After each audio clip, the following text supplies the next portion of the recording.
Ko gero tikrai esate girdėję apie japoniškas Dr. Hira priemonės. Dėl šio kolageno praktiškai visos moterys eina iš proto.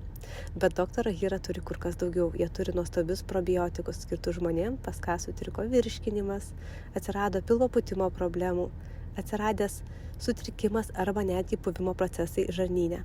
Šie nuostabūs probiotikai padeda pagerinti virškinimą ir atstatyti visą mikroflorą. O patys produktai yra fermentuojami nuo 3 iki 5 metų.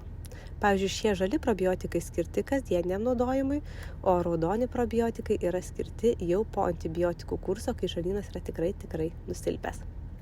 O grįžtant apie kolageną, tai jeigu dar nebandėte, tikrai rekomenduočiau pabandyti, nes tai yra unikali elastino, kolageno ir hialurono rūgšties bomba. Tai yra numeris 1 vitaminas jūsų odai. Patikėkite, išbandysite, įsimylėsite. Ir kas smagu, kad Elsan Solariume Aušros gatvėje rasite pilną asortimentą Dr. Hira produktų. Tai tikrai rekomenduoju užsukti ir išsibandyti.